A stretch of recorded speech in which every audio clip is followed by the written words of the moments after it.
playoffs, Hooksy. Sorry. We plan on handling the Suns tonight. Well, I don't think there's a problem with that.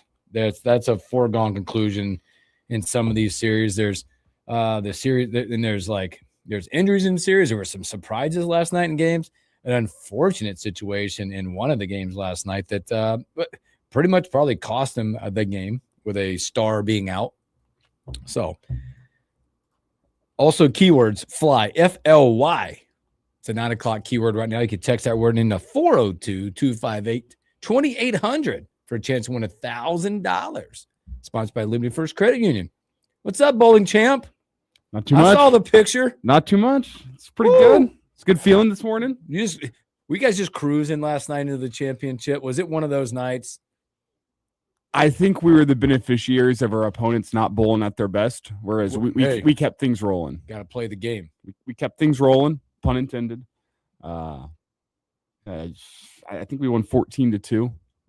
So, my bad. I think we ended up winning on the night by like 150 pins. So we cruised as the night went on last night. I think we're the beneficiaries. I've bowled against those guys before. They've smoked me before. They're very good bowlers. Wasn't their night last night? We just kept it rolling. Wow, this is like the picture-perfect post-bowling winning team. Yeah, and money in the bank now.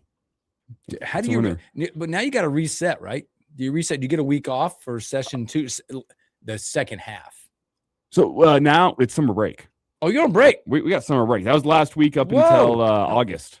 Till August? Yeah. There's that many weeks in between? There's some like summer leagues that people will go and join.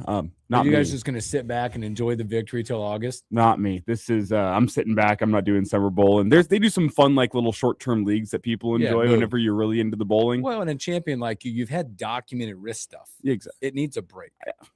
Wrist, shoulder, all of it. You need a break. I need some golf time. Now the picture was that your dad and your brother? Yeah, cool. Picture. That's a team. But I'm looking forward to my what is it going to be? A lot. 12-week break. 12-week break from the league. What does one do with 12 weeks? Try to break 100 on the golf course. That's what I'm hearing. That's what I'm hearing. Well, we're going to start with 50 over 9, because if I'm going on Tuesday night, that's a 9-hole type of thing. Yeah. We try to break 50 over 9. If I can break 50 over 9, I'm going to try to do it on back-to-back 9s on the same day. That'd be breaking 100 over 18. So we're bite-sized chunks this summer. That is the goal. New goals reassessed. Speaking of that, last night, Nebraska and at Kansas down in Lawrence. Nebraska falls 9-7 in a very, as we deemed it, a pretty big game in that stretch. When you're talking about from the regional hosting perspective, now you have Kansas, who has now beat you twice. They're up at 30-11 now. Nebraska falls to 31-10. This one was an interesting game for me, and I think a lot of us that watch the game, know the game, are going to question probably one move in the game, and it's your bullpen a little bit. I thought Tucker Timmerman did a really nice job. Obviously, the second inning did not go as well, but he did retire of 12 of 17 batters. He had 63 pitches, 40 strikes. He did part of the job they need to do. But then I think the big question is Ty Horn entering the game. He came in the 6th. Coming off, I'm good. Look, I'm not questioning them. It's just a question I'll have if I were able to ask the question, why Ty Horn? Was it one that you thought this was such a huge game in the regional perspective of a host? Because you look back, Horn threw 6 innings on the weekend, 5 of those coming on a Sunday. That's a day's rest. As Justin and I talked about, velo wasn't the problem for Horn. To me, looking at the pitching side, it looked a little flat. Not a lot of run to it. No movement, none of that. It just looked flat. It looked like 97 coming at you straight. And they banged him around in the 6th. I think that go back to that 6th inning. Now, they did fight back, but that 6th inning, you're going to go, why? Why did we have to? And look at the result we got. Well, I mean, good D1 hitters, if they see a flat 97, they've seen it all. Like, Kansas is a good enough baseball team. They see a flat 97, that looks like batting practice to them. And listen, if you want to look at your resume from a hosting perspective, would it have been nice to get that win? Absolutely. Was it like a must win for your resume? Not really, but it would have been a nice little crown jewel to throw in the center and say, hey, we got another quad 1 win. We could be 10-6 in quad one and feel good about ourselves. It's just the way it happened across 2 losses to Kansas. That's Yep. If you win the first one against Kansas, the reaction to last night feels a little bit different. It's way different. It's the fact that you had a lead in both. You let it slip away in both. I think the inning that's going to haunt you is the 7th for Kansas. That bottom half, whenever you're kind of struggling offensively, but you're still in that game, and then they go put up another 3 spot. Yep. Especially after Unger comes in. You got a runner on third. Shabam. Unger gets the first out, and I'm sitting there on a 3-2 count, and I'm saying, if anything, try to get him to chase one here. You don't need to go strike out here because first base is open and you can set up the double play ball. And he hangs a breaking ball, crushed to left, and it ends up being that 2-run shot is the difference in the game. That was complete difference in the game. Complete difference in the game. You come back, you have a great 8th inning. Now the double play is unfortunate, but that's one of those. That's baseball. I mean, Rhett Stokes kind of stung that one over to third, and it's just one of those ones where if it's anywhere else in the infield, it's probably a 2 RBI single. Yep. But instead, it's a double play ball that scores 1. That's baseball for you. But it's because of that 2-run home run where I just didn't love the pitch in that moment. Maybe it's a poor execution. I don't know. Maybe it's the dugout saying we want the strikeout here. I don't know. But that 2-run shot ended up being the difference, and that was the tough part. I think when you look at it, though, there are positives you could take from last night. Will Jeske gets reinserted in the lineup, and he looks like he didn't even skip a beat. I mean, the guy was on it. Every ball that he was hitting was really hard hit. And the other positive is you played that game, and you moved up in the RPI. You moved up in all of your ratings. You're still well within this hosting contention that we're talking about. Your resume looks good. You have 9 quad 1 wins. Your rating, your metrics all look really good. You moved up to number 10 on some metrics websites. The RPI moved you up to 13. The thing you wanted to avoid was what West Virginia did last night, where you play Pitt in the backyard brawl and you lose 23-1. That's going to eliminate them from hosting contention in Morgantown because everybody's going to look at that and go, well, you had a good season, and now KU's, let's be honest, they're probably going to win the Big 12. Yeah. They're probably going to win the Big 12. So now they're removed from the hosting conversation. You want to avoid doing stuff like that. You want to avoid being Boston College and losing to Maine in the midweek. Like, that's why Michigan cancels a game against 199 Dayton and they go play on the road and lose at Miami. Their RPI may have fallen, but it's not as much as if they would have lost to Dayton. Absolutely. So that's why you play the games, you cancel games, you pay the buyout, you schedule a new one. I mean, that's the way the game is played now. But you ultimately, you don't come out that bad. Obviously, it stings losing to those guys because, listen, they're a bunch of little pricks. Okay? Oh, my God. Look, they're a bunch of little pricks. I told you I did slam the remote down at one point because we were watching and something that rarely happens throughout the season. Dylan Carey makes an error in that 6th inning, and they're tipping their hats to him, all of them. I was so mad. Between that, their little necklace they wear for home runs, and the ESPN Plus coverage being buns was awful. Terrible. Awful. They were missing pitches. They were missing pitches. The amount of mispronounced names I heard last night from the ESPN Plus broadcast was tough to hear because, as we all know, pronunciations, especially when you're doing play-by-play, is like the bare minimum. Mm-hmm.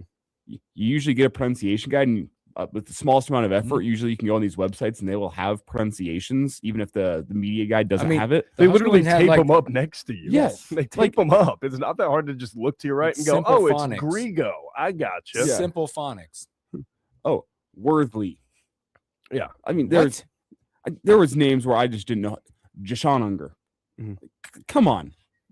There was so many occasions last night where I went, come on, broadcast. It was just so little effort for a road team. And I'm like, listen, even if you're going to talk about the home team, which, listen, I had USC on Saturday. You got to give them a little love. Like, you do just have to kind of be a little, like, you could be a little bit biased. It's okay. But, like, don't be so far to the right here that we're out here, playing in the stands, basically. I mean, they're showing a stand shot every, like, fifth pitch. And I'm like, guys, I get it sold out. Congrats. Hey, by the way, congrats. You had over 2,400 people there, and you set a new attendance record for 2,400. Yeah, try 8,000. Congrats. Try 8,000. Now, just to bring it back a little bit, we go back to that game. Can I say one more thing? Yep. Go. ESPN Plus, just generally speaking, sucks. Yep. It's the broadcast quality is low. The quality of their app is horrible. I've never found a more difficult to use streaming app. They clearly put no money into any of these broadcasts, despite the fact they're having to pay $20 a month or whatever it is for ESPN Plus. Terrible app, terrible service. I hate it. Moving on. Necessary evil to have it sometimes, unfortunately. But I mean, just the problem. Yeah. Well, now to bring it back, talking about regional perspective, we talked about this yesterday. Nebraska has 14 games left. They will be plus. They will be plus in the next 14 games. You're still looking at possibly if you can run off a huge run, but we know it's baseball. Nebraska's the other chance to be a 45-win Big Ten team. And I know they don't have a midweek every single week coming up here. No. But before last night, you had 15 games left. Yep. And I just said, generally speaking, 3-1 every single week, with the 1 week where you're not going to have that midweek game where 2-1 or 3-0, whatever happens. I think you're hosting at that point. But 3-1 from here on out, you're hosting, and you have a great sweep opportunity against an Illinois team this weekend. You do. Now, what we talked about yesterday, the difficult task will be you will be the better team, but in the last 4 series, Big Ten series, 3 of those are all on the road. You spend 9 Big Ten games on the road. Especially given the fact that you just played in front of a rockin' Haymarket Park over the weekend. That field down at Kansas Hogland last night. It was nice. Hey, there was a good bit of energy in there. You're going to go to, I mean, there's probably churches that are louder than what Illinois baseball's got. I think the next 3 series you're on the road are going to be like that. Yeah. Bring your own juice series that you're going to have to adjust after what you just went through over the past 5 days, which has been a lot of electricity.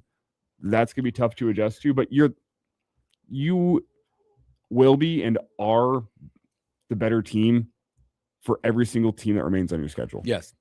But can I be honest here as well? Like you guys are saying with the better team stuff, I also think this team just got a little moxie. It does. They got a little swag behind them. Like last night at 9-4 after the bottom of the 7th, like Elijah so definitely put earlier on in the conversation. They could have just laid down. They could have said, you know what? It's not our night. That's baseball. We're going to take our ball and go home. They still fought back, got the bases loaded, and got 3 runs. It's not like they just went home. They tried. Okay, they put in a good effort, and that's what this team's done. They fought all season. Yeah, you lost your 10th game of the year. It happens. But, I don't think it's that crazy to say you win, 10 more games, 9 more games, you're probably hosting. You get to 40 wins, you're probably hosting. And guess what? The Big Ten tournament with the new format, Nebraska's well on their way to being a top 4 seed. And from my eyes, looking at that format, that's exactly where you want to be. I don't want to mess around in that Mortal Kombat structure at the bottom of that tournament. I don't want to mess around with that. That 5 through 12 looks like some nasty, risky business. But give me that 1 through 4. We're playing quarterfinal baseball then on. That means that the teams that you're playing quarterfinal and on have to be good teams. Yep. So that's just the way it works. A couple of days off to get ready for that weekend series against Illinois, which we'll preview as we get through the rest of the week, probably on a Friday. So let's do this. Let's take our first break. And then when we come back, we're going to jump in the NBA playoffs. Let's see what happened last night. There was an injury that caused maybe a loss. There was I think, an upset in the East, looking at it from the perspective of a guy being out. Let's look at that and a whole lot more when we return.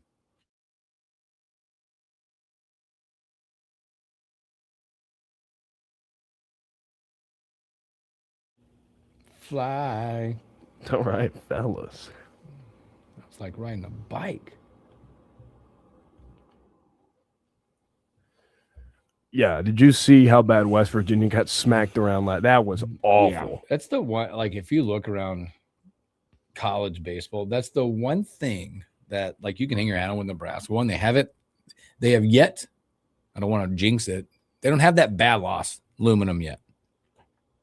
And they're not going to pick up a quad 4. They handle business. The worst you get is a quad 3. What do they have left? Just Creighton left the midweek? Creighton and K-State.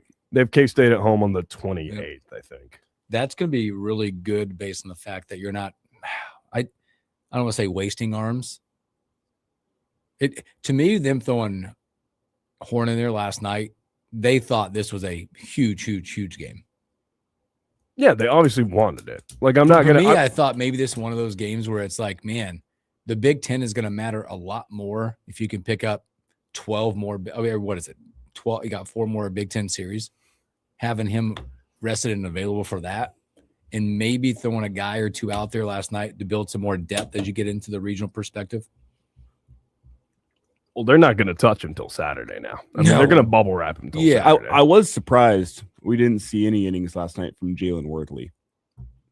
We saw him like he was the first reliever out of the pen behind Timmerman. Yeah, last night he was. Was he? Yeah. I missed that.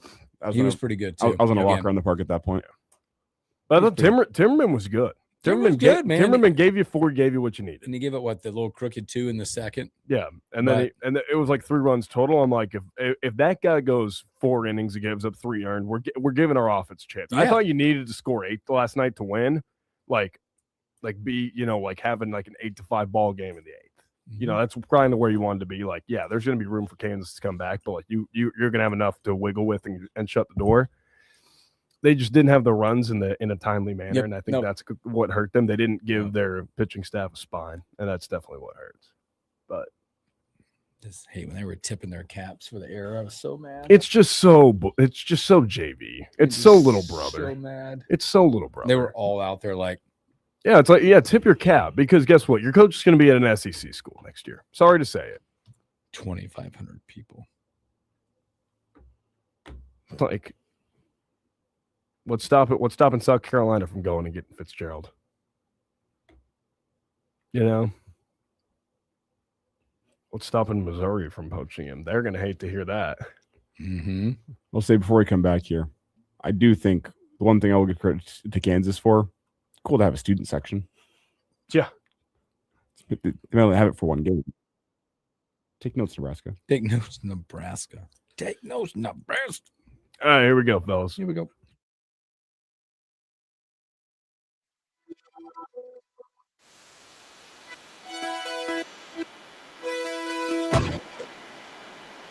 Welcome back in the morning hookup again. Happy hump day.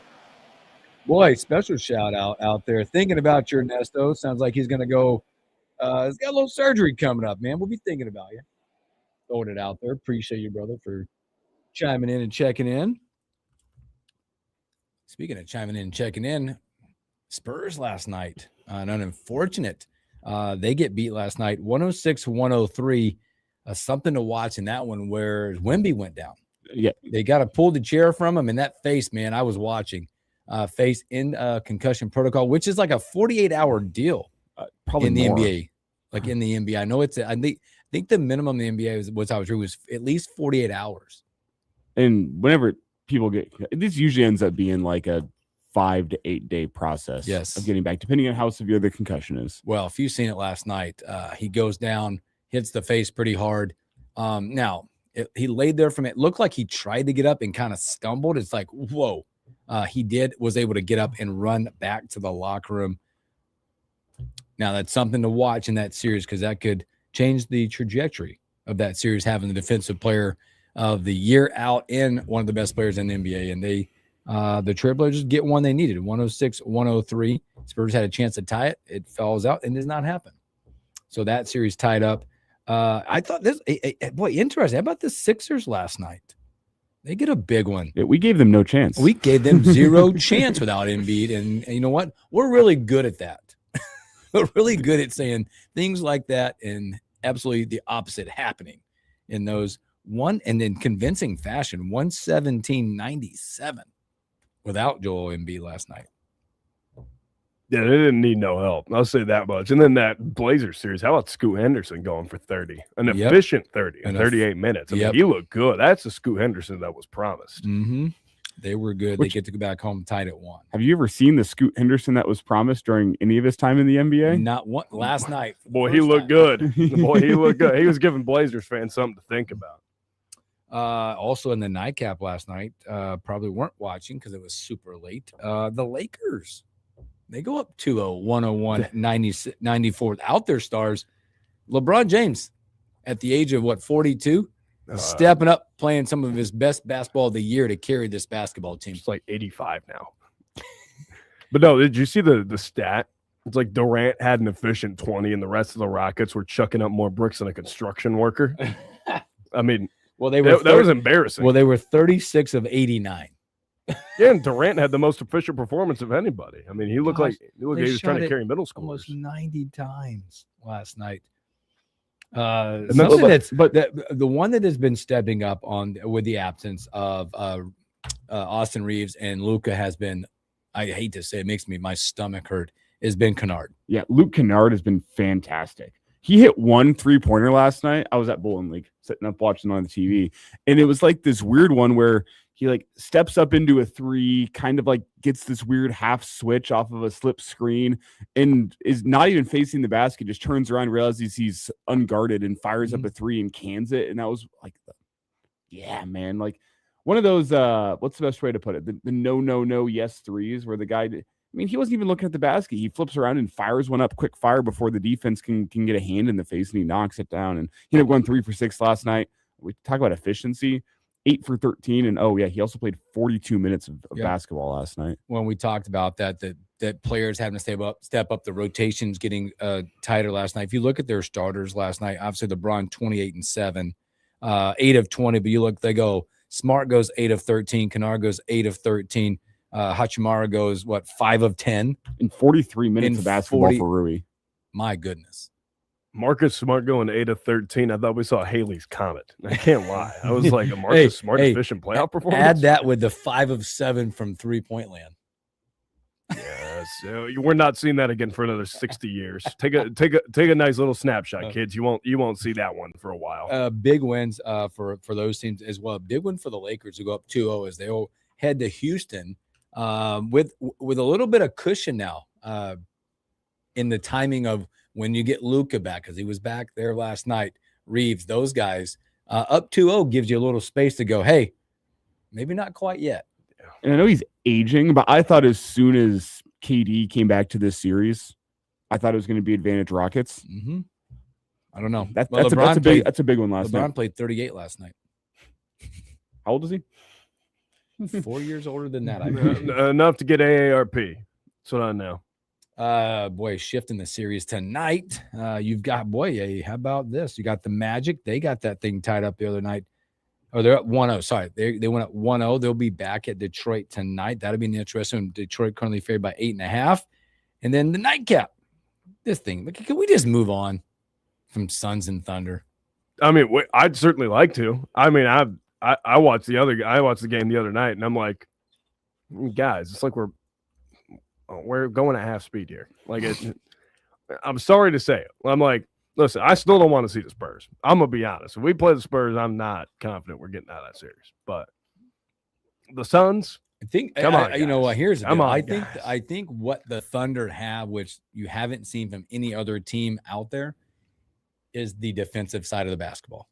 It's great. We know what they do on the offensive side. You can go through every team out there and go, all right, this is what you do offensively. Like you watched the Rockets last night. They tried really hard to be physical, and it looked awkward to be physical with LeBron last night, which is a mistake in itself. But the Thunder defended all 5. You saw it in game 1, the energy and effort they brought, Shea blocking shots, just the way they match up. That's something that, one, they do it all year long. But 2, in the playoffs, it's a heightened awareness, and they just make people feel really bad about themselves. Well, it's at this point in the NBA, with the exception being the Thunder, because they are a defensive basketball team, they're great at it. I feel like with a lot of series so far this year, you've seen teams that try to ramp up that defensive intensity for the playoffs, and they're finding themselves in foul trouble. They're sending their opponents to the line 28 times in a game. Yep. The Thunder are kind of the exception to that rule because they play good defense all year long. And whenever they ratchet it up to another level, I mean, they just have teams in a vice grip and clamps. I mean, they're so switchable defensively. The athleticism that they have 1 through 5, teams struggle against that defense. And again, I'll say it again. I don't think anyone else in the NBA has the ability to defend like the Thunder because, I mean, the T-Wolves allowed the Nuggets to shoot 30 free throws the other night. Now, they win that basketball game, but that's the give and the take. They're turning up the defensive intensity, but they're also sending the Nuggets to the free throw line. That's a 17.5-point line tonight. They might cover it. I hate to say it. Would you bet against them? I wouldn't. Not with the way Chet's playing. You seen Chet? Chet's had a nice little year. And I say nice little year. The guy was an all-star. But, like, he's been good. The problem is he's playing with the MVP, so, like, it doesn't look as impressive. It doesn't look, like, yeah. But, like, he was still good in game 1. Like, Chet was good. He had 3 blocks. We're good. Yeah, but he could be a snake in the grass. Just be kind of quiet. Here I come. Now, I don't know if anything about Chet is quiet, but. Well, you know what I'm saying. Just, hey, he's unassuming at this point because everybody's focused on Shea. As they should be. That's the MVP. Looking ahead as well. So today you got those two matchups, and then following that on Thursday, you go look at a couple matchups that have flipped the script just a little bit. They're going to be intriguing matchups. Now, the Knicks tied at 1 now with the Hawks. They got to go to Atlanta to see if they can take a 2-1 lead there. Currently, they're 1.5-point favorites. And that one, Cavs Raptors. The Cavs will make their way north of the border to go to Toronto, 3.5-point favorites. And probably I would throw out the best series that no one get a chance to see, as we like to call it, because it's so late at night all the time.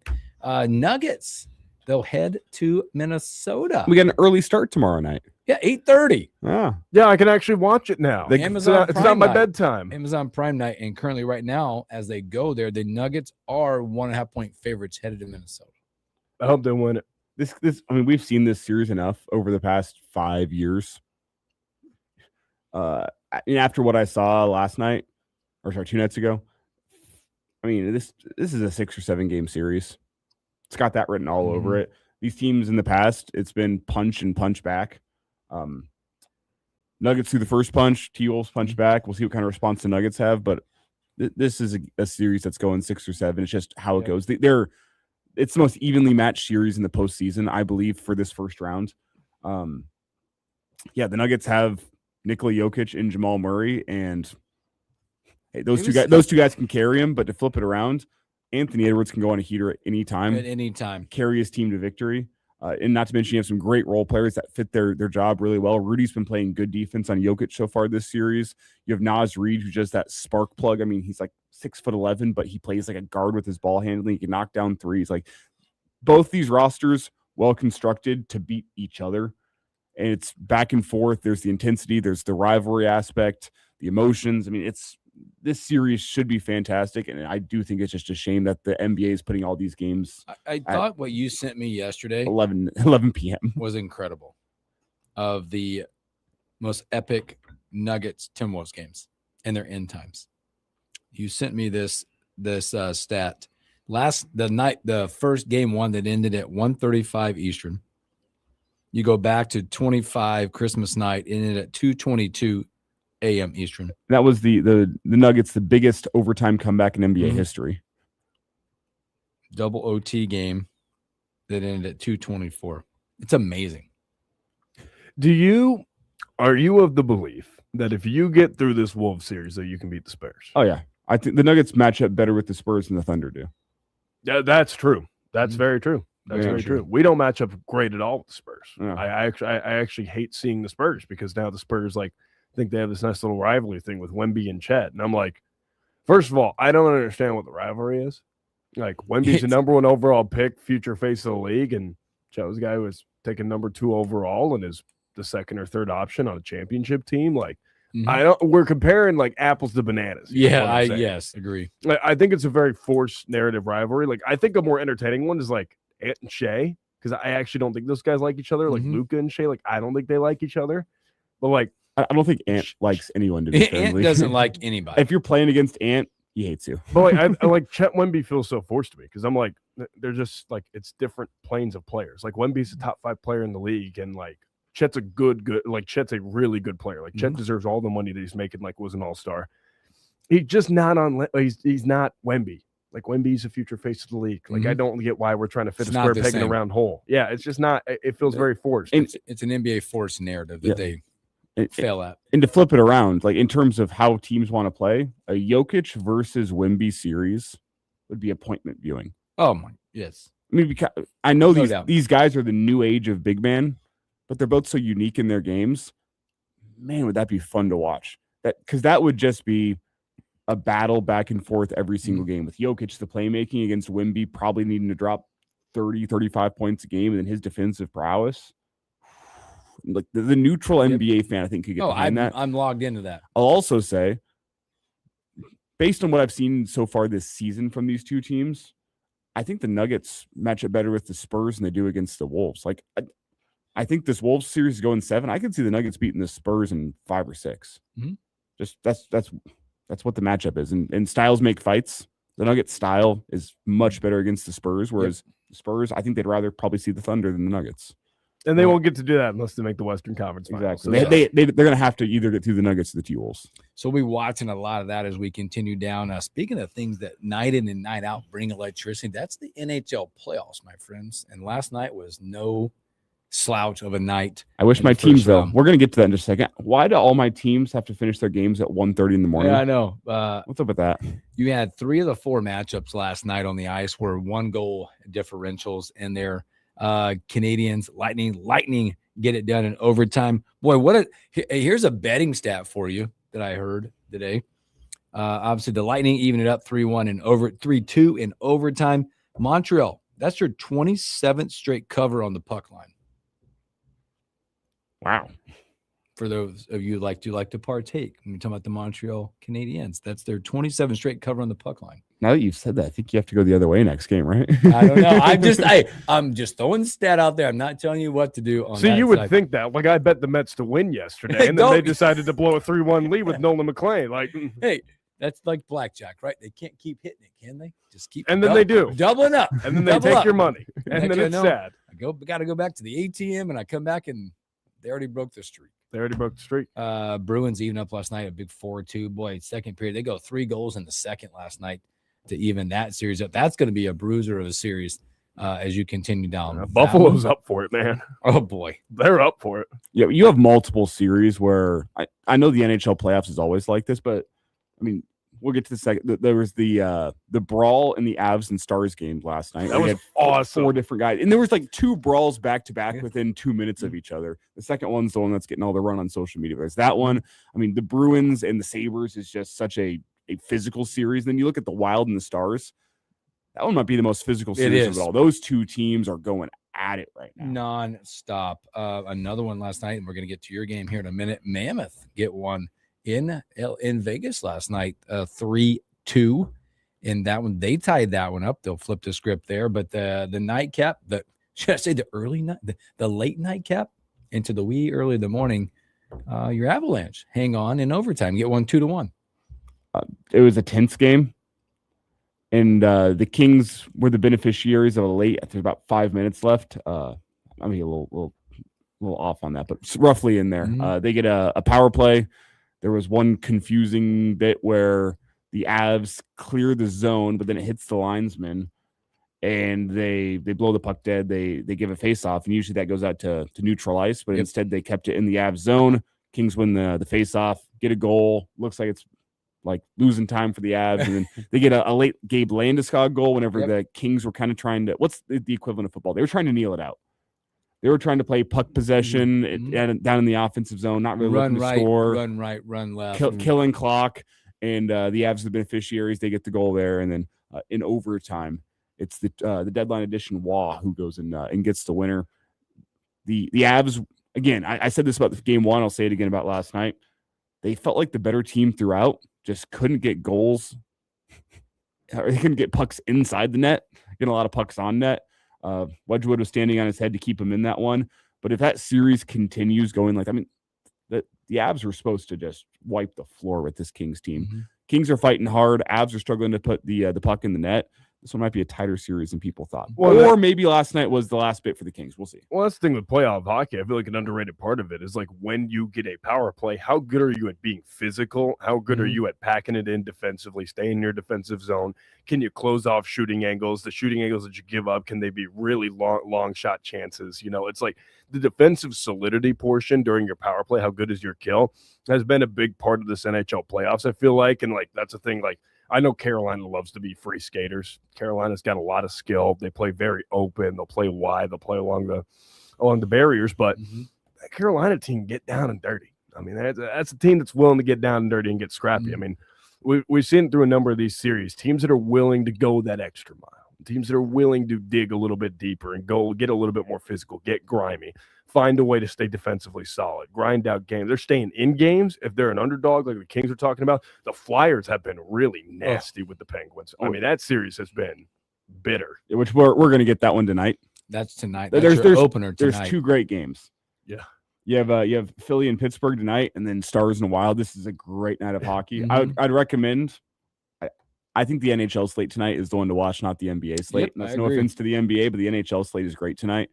It's got more to it tonight. Yeah. Versus especially- watching it because the NBA doesn't like excite me when you say Magic, Pistons, and There's more hatred to this tonight. Well, yeah, it's like Philly and Pittsburgh have no love lost for each Nope. other in anything. But like especially like the Flyers and Penguins, like the Flyers have had a nasty little edge to them, and they've been playing a little bit along the line, and I kind of enjoy it because I know the Flyers took playoff spot for my Blue Jackets. That's their fault. That's what you get for winning like 5 games down the stretch, fellas. But I mean, the Flyers have been playing good physical hockey. They've looked up for it. They've looked up for it against the Penguin squad that. I don't know. They looked a little hit or miss down the stretch, and now the Flyers have really been taking it to them. They've been physically exerting themselves in that series. so enjoy your viewing tonight. Speaking of physically taking it to him, you guys see the big highlight from the Avs game last night? The Stars got a penalty shot. Oh, not the Stars, excuse me. The Kings got a penalty shot. A few minutes into the second period, Wedgwood makes an incredible save. As the Avs fans are celebrating behind the Kings bench, they break the glass. Physically took it to that glass. Broke the glass, caused delay in the game because there's broken glass all up in the Kings bench. Don't see that one very often. Nobody does it like hockey fans. No, nobody. They're a rowdy Especially bunch. seeing that last night. They're a rowdy bunch, man. More of that tonight. We're going to take another break. And as we go to break, fly, FLY, get that keyword in. You can text it into 402-258-2800 for a chance to win $1,000. When we come back, it'll be This Day in Sports.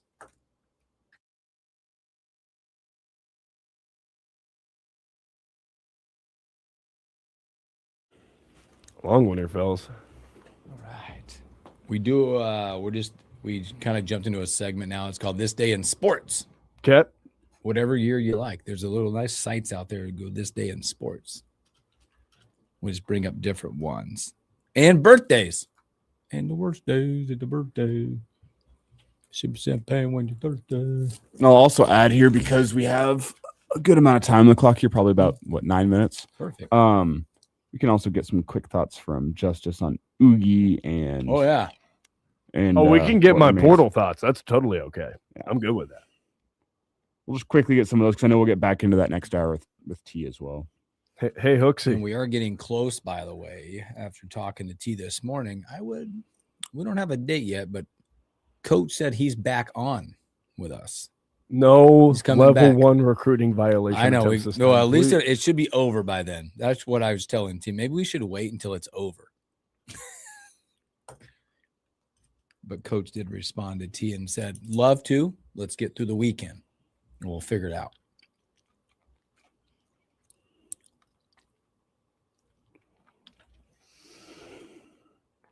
Hooksy, I don't know if you've been paying attention to the MLB, but Oh, yeah. have you seen what's been going on with my Redbirds? Yeah, they're They- perking up right They told us we were supposed to suck this year. We might still suck, but like we're winning series right Hey. now, and that's all that matters in the MLB. I think I got to go back and look because obviously, being a Braves fan, they've been injured. But as of last week, they were the only team yet to lose a series. The Braves. Mm-hmm. I've had to hear about that. Trust. I'm being quiet about it. 16-8, by the way, are the only team in that division over 500. How about my Rockies? Only 6 games below 500. Mm-hmm. Hey, Hey, you they- are not the worst team in baseball, No. and you should hang the banner for that. Congratulations, Kansas City Royals. Although I don't know what's going on. Although we don't want to reward Mr. Monfort for being cheap and not spending money on his Well- Colorado Rockies. You know what changed? He sold 40% of the team to the Walmart family. So the Walmart family now owns the Broncos, and they're the largest minority stakeholder in the Rockies. Oh, and the Rockies start winning. Huh? Hey, and you face Walker Buehler tonight, so you'll probably win. You guys see that Rockies fan last night who jumped over like 4 rows to catch a foul ball? The Didn't know. shirtless, probably drunk guy. I'll pull it up. Didn't Let's know. do that one. That looks fun. Try and brighten this up so you can see it. I don't know, but we're facing Jansen Junk tonight. I say tonight, it's like literally 11:10 a.m. to that game. Whoa. That was an athletic catch. I That can't was lie. I saw it from sweet. here. Good on that guy. I'm down. Good on that Shirtless, guy. shirtless Rockies fan going backwards. Lands on his head. Looks like Look how me- he came up with the foul ball. Though. That's all that matters. Looks like me at a concert one time back in the day. Except I wasn't catching a foul ball. Stage diving. No. Good morning, Shane. Good morning, Flood X10. Good morning, Todd.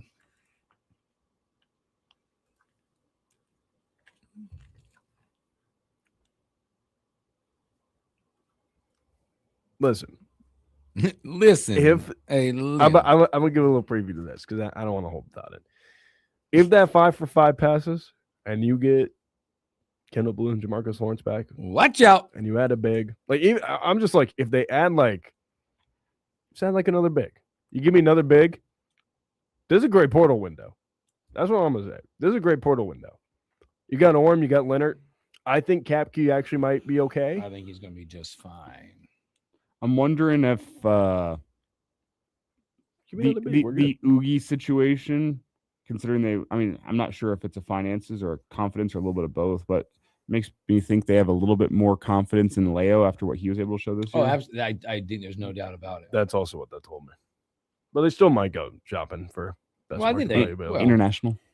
I wonder if they're looking international for a big Carolina, man. You see Carolina. They might, dude. They've been known to toe the international waters. I mean, they were testing the waters on a German big earlier, like in the season. But I don't think anything came of that. I know they were kicking the tires on Spagnuolo earlier. Mm-hmm. I think the lines of communication are still open there. Yeah. Well, like, if the 5-for-5 passes, you're obviously probably going to want Jamarcus Lawrence back. But he is going to have to swallow the fact that he is going to be a backup. He'll be a backup. Yep. All right, fellas, we're going to get rocking and rolling here.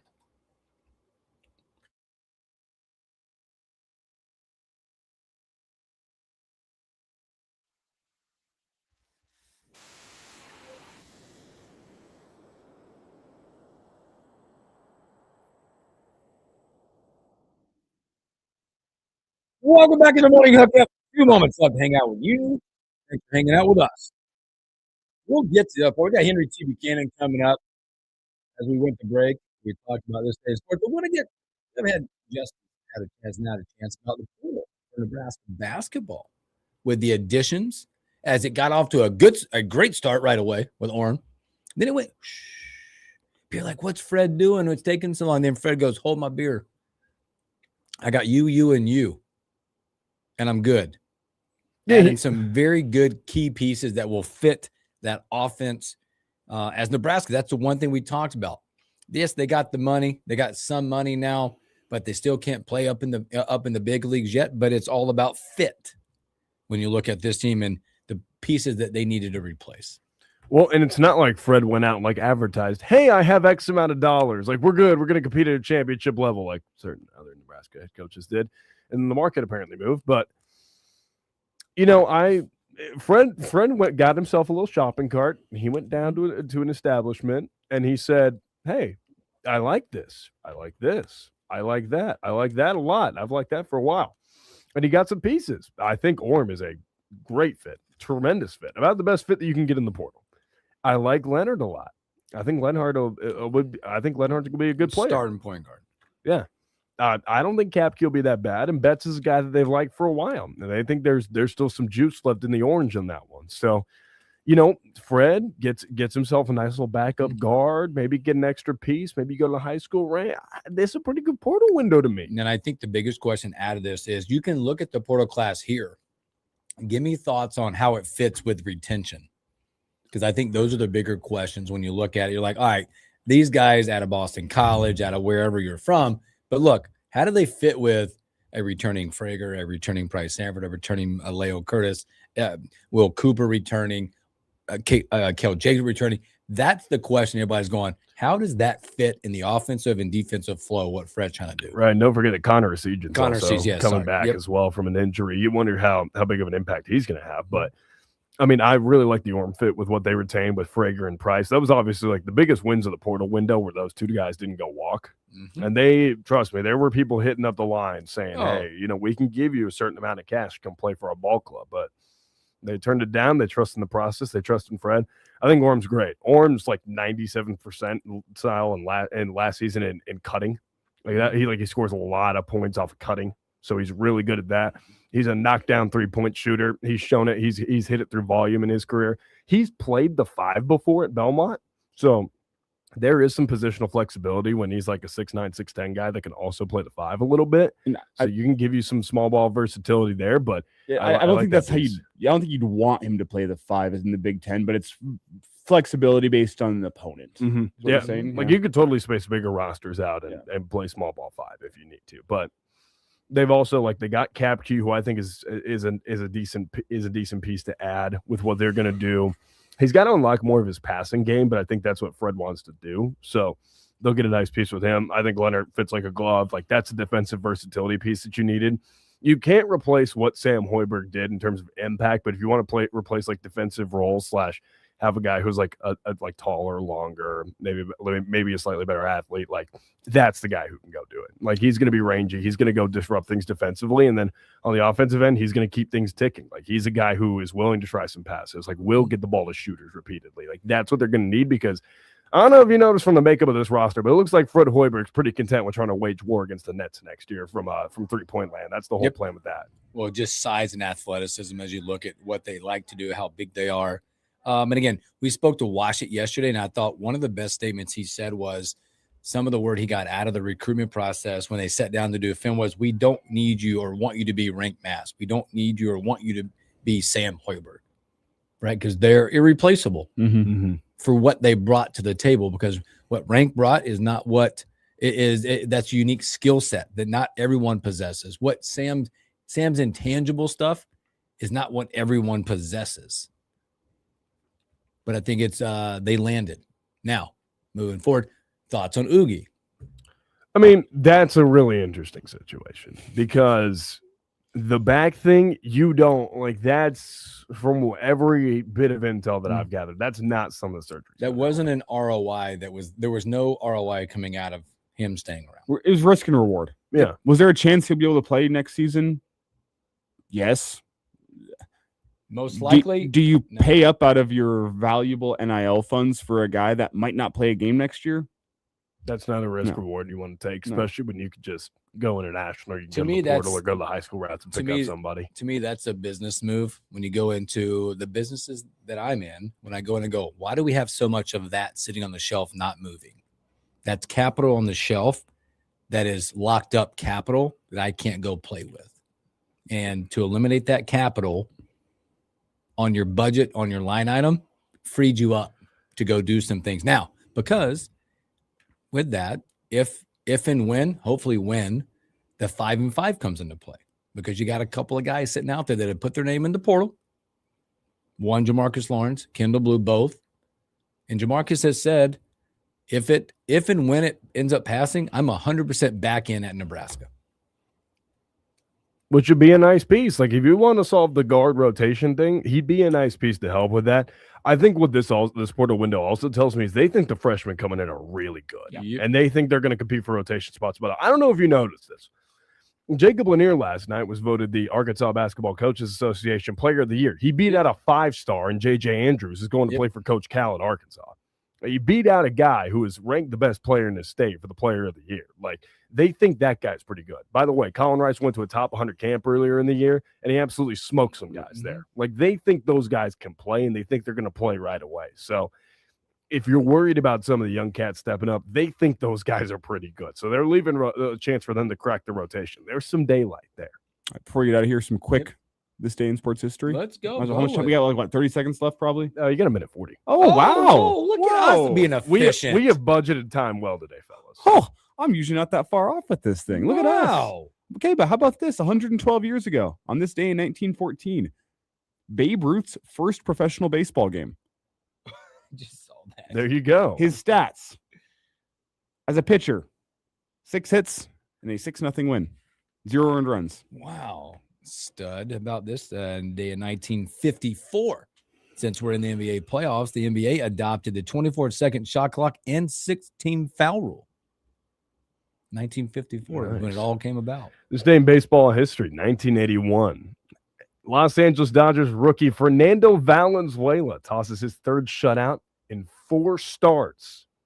3 shutouts in 4 starts. That's a pretty good start to your career right there. 1970, Tom Seaver of the Mets strikes out 19 batters, including the final 10 Padres. That doesn't get old. This one doesn't get old for me. In 1966, and on this day, the Atlanta Braves win their first game, beating the New York Mets 8-4. Everybody beats the Mets. Hey, I'll make this quick. In 1969, Robert Knox Johnson ends 312 days of nonstop sailing to become the first person to perform a single-handed nonstop circumnavigation of the globe. Oh, last one. I forgot one more. In 2010, Ndamukong Suh, the second overall pick to the Detroit Lions on this day. Boom. Husker history right there, boy. We got a lot more coming up, and you won't want to miss it. Sit back, relax, get your coffee ready. Coming up, Henry T. Buchanan, Husker legend, when we return.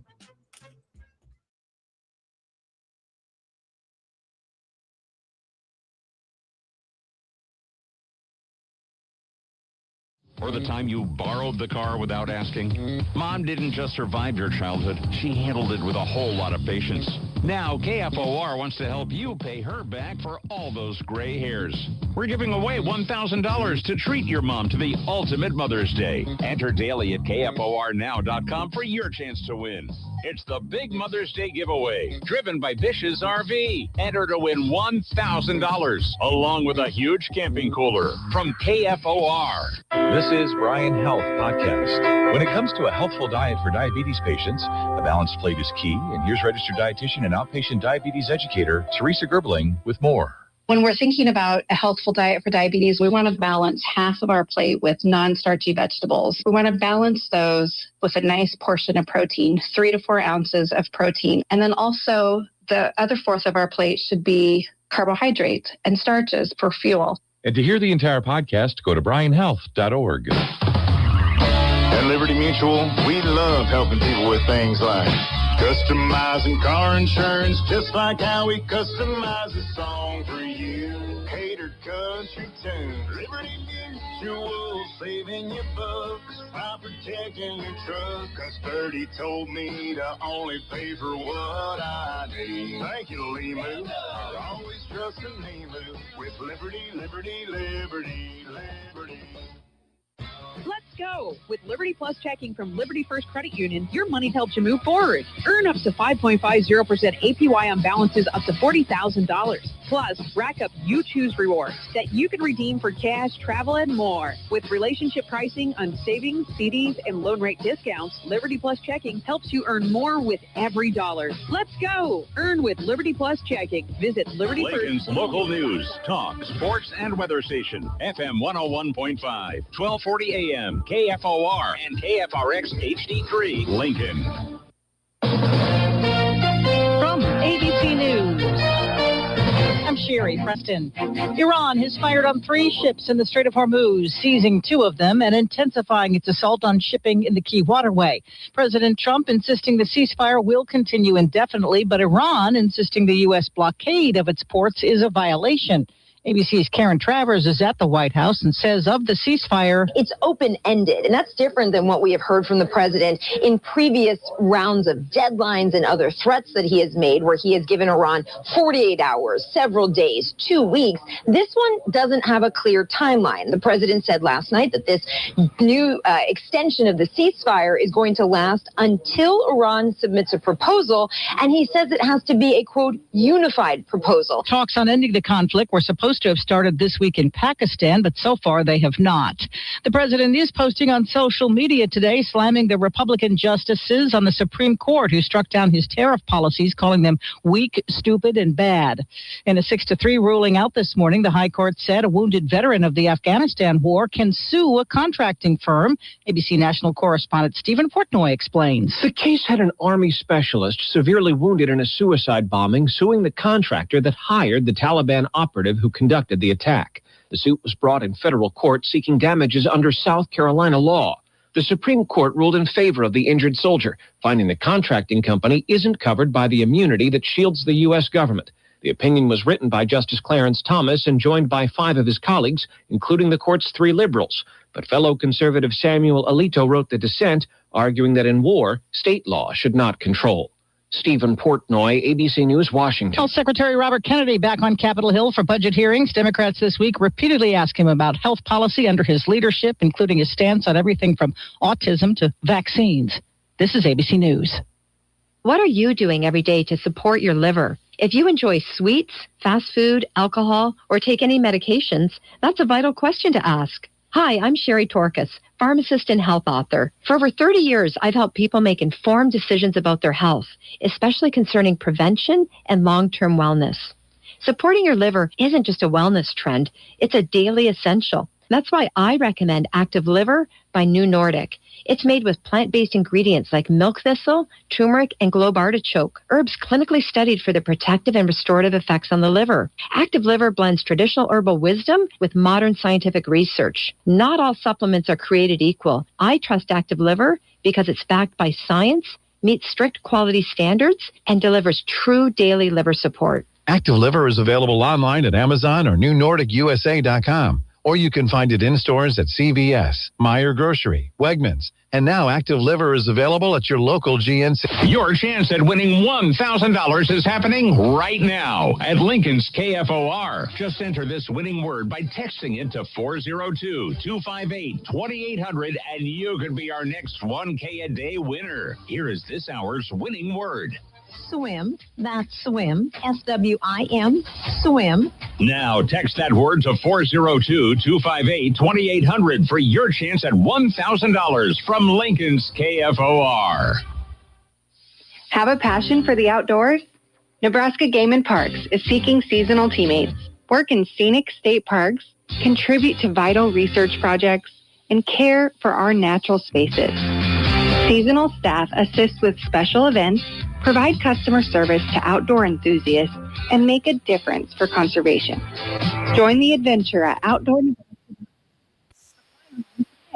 Paid for by Nebraska Game and Parks. Aired in cooperation with the Nebraska Broadcasters Association and this station. An arrest in Lincoln related to a Beatrice homicide. Good morning, I'm Jeff Modes. We're at 65 degrees at KFOR.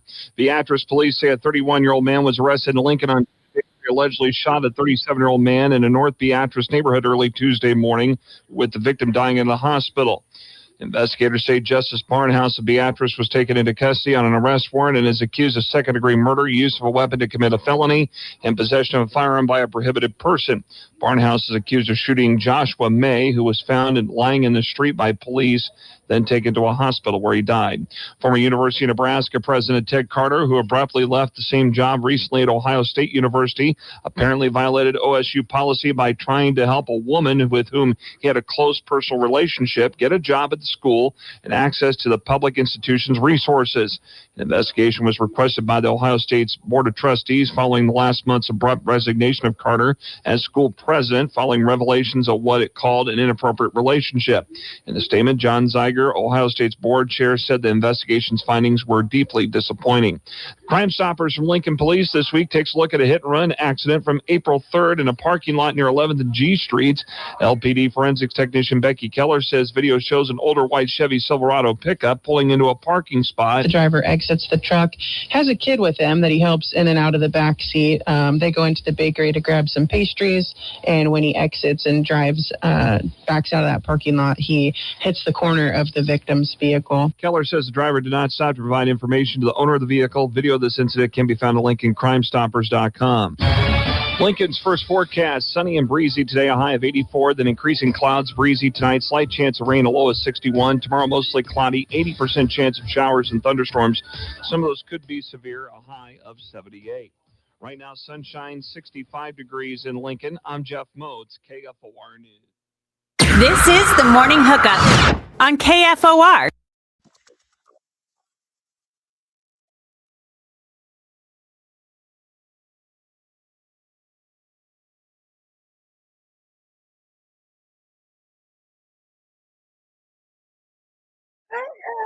Welcome back to the Morning Hookup, hour number 2. Not to say, but I felt like I almost texted this morning to you guys and said I was still in the MJ vibes. That's what I listened to on the way. I always try to figure out what the vibe is in the car. Yesterday to me was a Steely Dan kind of day, but you tweeted about that. Yeah, MJ today is a good vibe for today. I can't lie.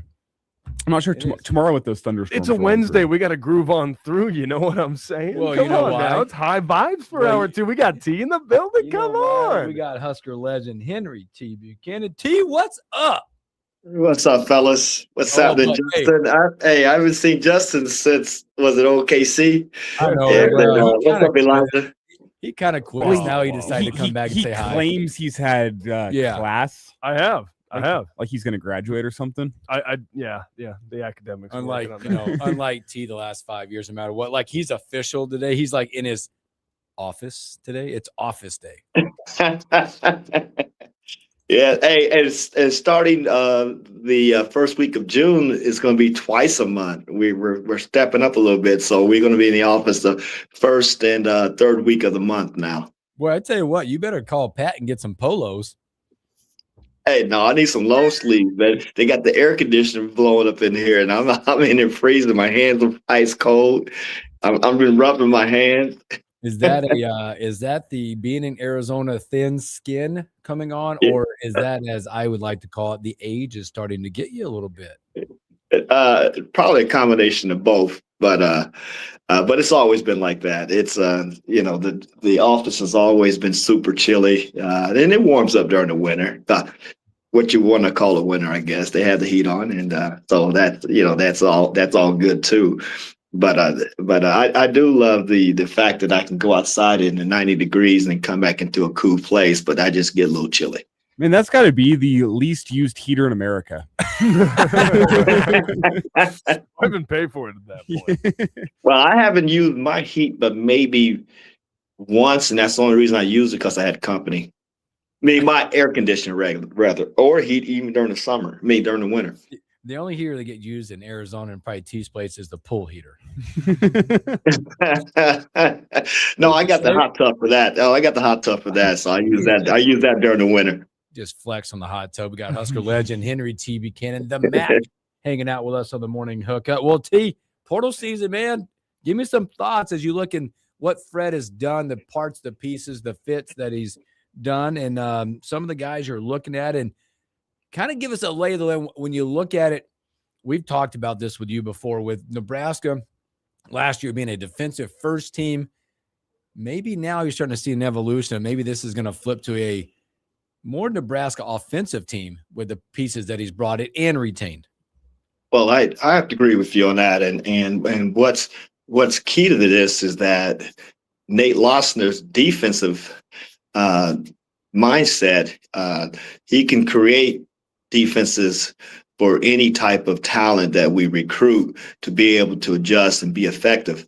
But I do like the fact that we are stepping it up on the offensive side. So you don't put so much pressure on Price to do the heavy load of scoring, which even though I enjoy watching him shoot that pill, so who wouldn't? Then with Connor coming back, who can also flat out shoot it, and just putting some players around them that's an offensive threat. It looks like we got some big men who can also put the ball in the bucket as well.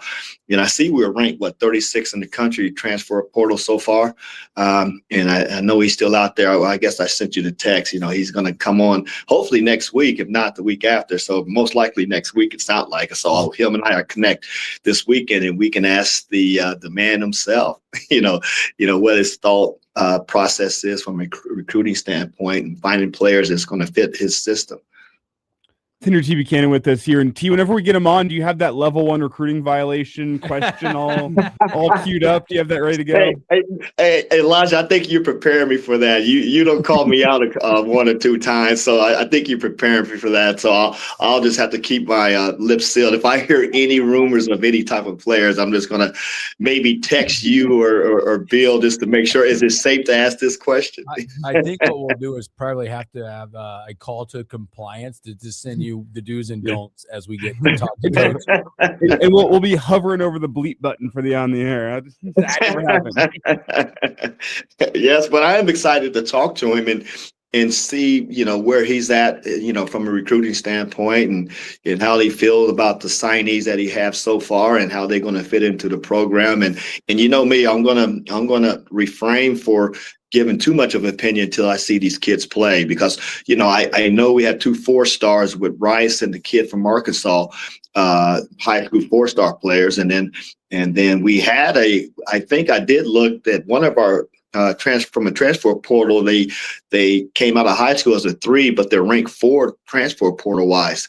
So I kind of peeped on that, and So, of course, you're going to improve when you play at the collegiate level, regardless of where you play at. And this to bring some of that experience to our program, especially with what we lost, with the leadership of Matt, with Rink and Jamarcus Lawrence and definitely Sam Hoiberg. So, that's always going to be a concern when you lose that level of experience and replacing them with players who has not played in our system. But then again, with the guys who are coming back with Price and Connor, who's going to be two key components as far as, how we're going to play. And then did we lose Oogie? Did I see that right? Yes.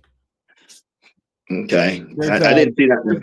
There's injury concerns there and a difference of opinions between the player and the team about how available a guy might be next year.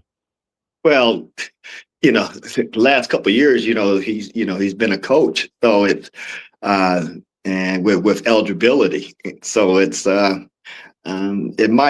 probably a win-win for both sides, and I'm sure the coaching staff wanted more of a guarantee of his ability to be able to contribute to the program next year. It would have been nice, but the other piece too, players know their body, but you've got a player who just really taken up space and the scholarship for someone else who can come in and contribute. I totally understand from Nebraska's perspective as well. So, good luck to him, and I hate to see him go, but we do get Leo coming back, with some experience and, and play sparingly and showing us some glimpses of a lot of potential there. So, and with what we got, 6'9", 6'11", coming in and some big guards, the point guards transferring in at 6'5", 6'7", Colin Rice, who can flat out score, and don't know much about the kid out of Arkansas, but I'm sure at 6'5" and a 4-star, I don't think we're going to be disappointed. D, when you talk about the freshmen, Rice, Lanier, we know Lanier can shoot it. Guy was voted 5'8", Arkansas Player of the Year, Arkansas Basketball Coaches Association Player of the Year. He beat out a guy that Coach Cal recruited and is bringing onto campus in Arkansas next year. But what do you like about the freshmen? Do you think they have a real chance to crack the rotation next year? Oh, there's no doubt. They wouldn't be signing here if they're not, because I think the difference between what we have with Quentin Rhymes and with these two players is that, Quentin had to, we had Sam, and then we also had Jamarcus, who was playing heavy minutes along with Price, and then Frager came along so strong, and then now you have Frager and just Price. We do have Connor coming off injury, but I think it's going to be more of an opportunity for those two to earn some playing time, and we're going to see them early and often in more of our pre-conference games. And I'm sure Coach is going to be taking a really close look at how they not only grasp the system, but also how they play with the current players and some of the other new players. Because keep in mind, these players are coming from teams where they were the man. And then when you come into Nebraska, you're looking at the freshman player of the conference first team. You're looking at 6-man player of the year. You're looking at first team all conference that you're going to have to deal with at practice. And they have not played against players at that level, at least from my understanding. I find it hard to believe. And so you'll just have to see how they stack up and see how they earn it. And of course, I'm sure Coach Hoiberg have not promised anyone guaranteed playing time. You're going to have to earn every minute you get. So that's going to be intriguing and fun to watch as it materializes. And I can't wait to get down there and watch a few of these practices and watch some of these kids play up close and personal. We're speaking to high school legend Henry T. Buchanan. T, you rolled right into what I was going to ask, and you talked about depth. You talked about practice.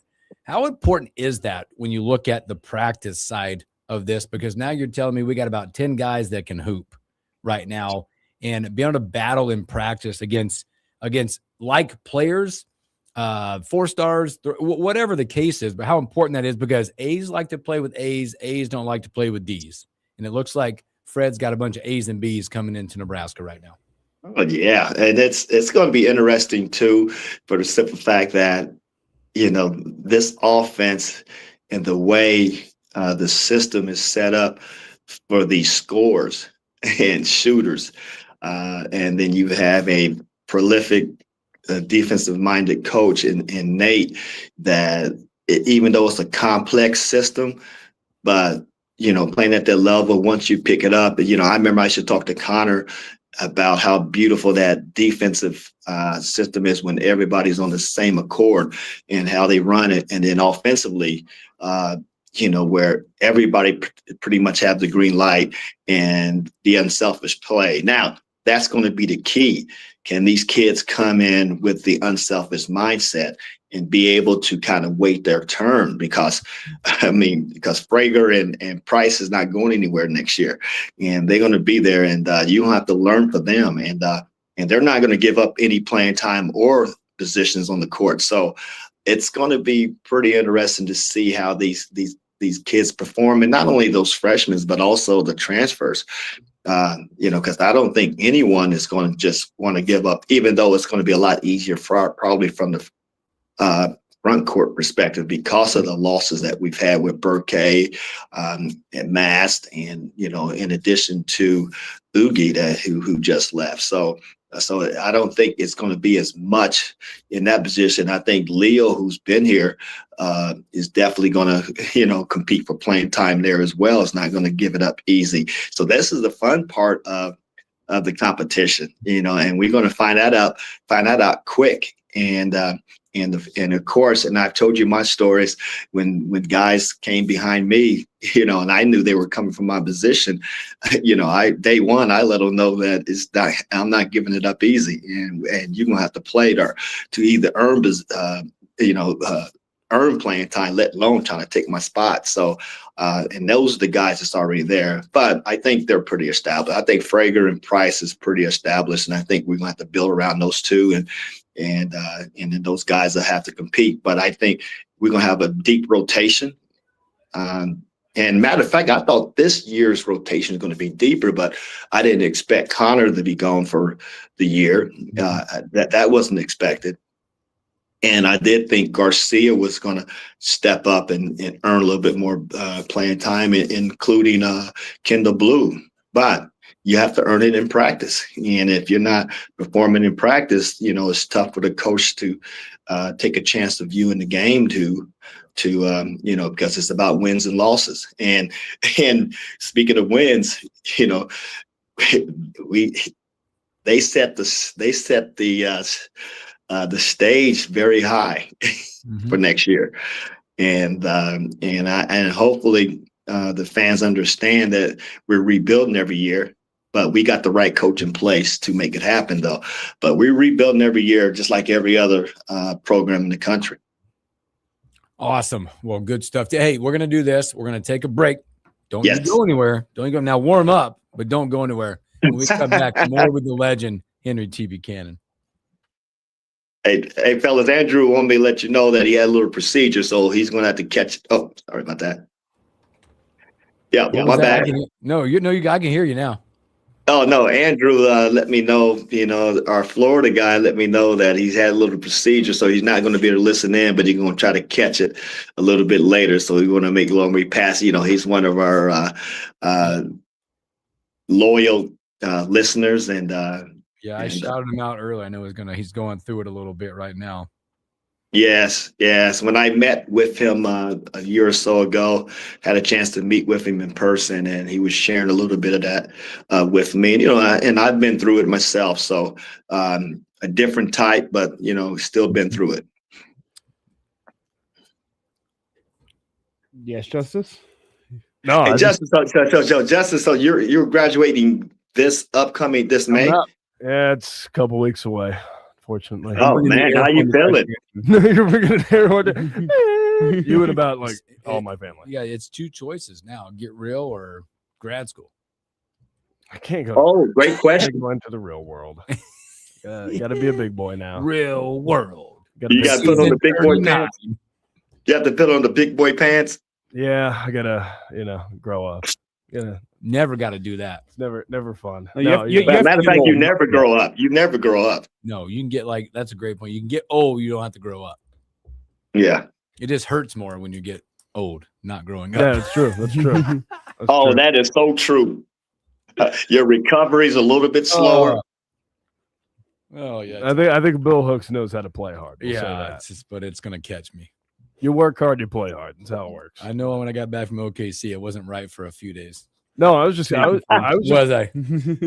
say like that. Like I know a bunch of my people down south were telling me about Lanier, and they're like, "Yeah, this kid's really good." Fred stole one. I'm like, "Yeah, we fought off SMU and TCU to go get him." So yeah, I'd hope he's. Which one is that? The Arkansas kid? Yeah, Lanier. I got told he's really good.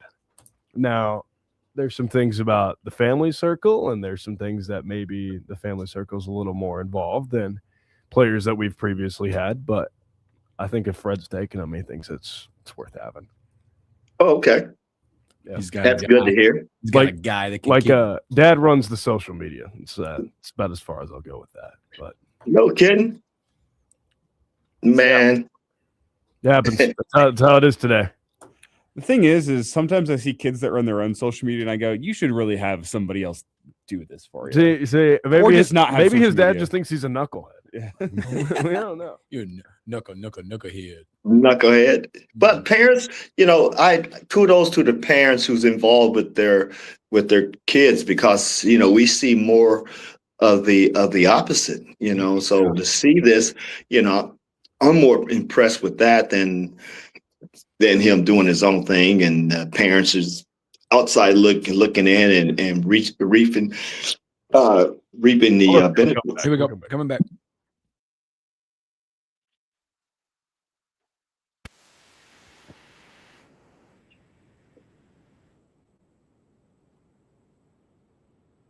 Welcome back to the Morning Hookup. Hanging out on a hump day with Husker legend Henry T. Buchanan. You mentioned we're just talking a ton of Husker hoops as portal season. I would call it closed. You can't get in the portal, but there's still additions that can be made, as well as you said, we're going to have Coach Fred Hoiberg back at some point in the next couple of weeks. So we'll be able to pick his brain a little bit without violating anything, but we'll have Coach back on. But you mentioned a couple of names that I think are interesting as we start moving down this process. We do have 3 open spots still currently, but there's the 5 for 5 sitting out there right now, possibly maybe making its way.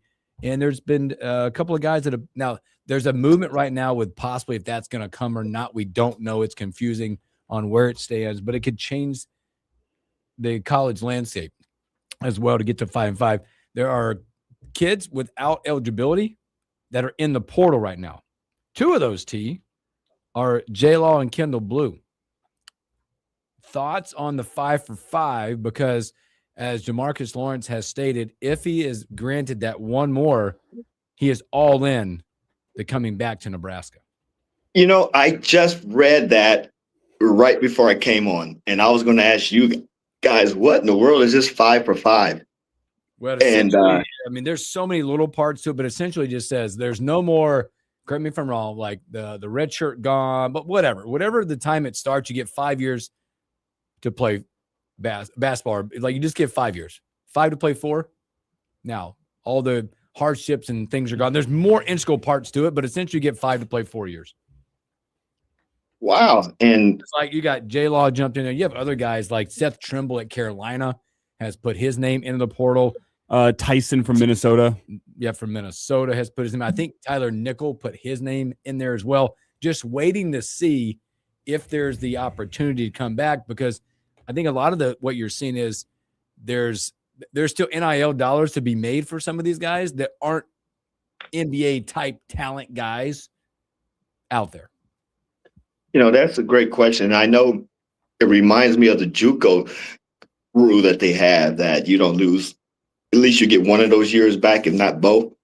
And now that we have, how old was Mass when he played? 26, 7? Hey, Linhart's got a fiance. He's coming to town. He's 24. Yeah, Mass was a little older. Yeah. Well, heck, I was 26. Well, I graduated 27, but Mine was different. I served our country for six years, so you can't count me. Yep. Well, But, but not to mention the fact that that is what Fred Hoiberg wants. Older guys in the team, they have a different perspective. They have a little bit more maturity to them. Whenever you do have a fiance, maybe a mortgage to pay, a minivan to pay off, like life priorities change, and Fred likes having that experience, that maturity to his team.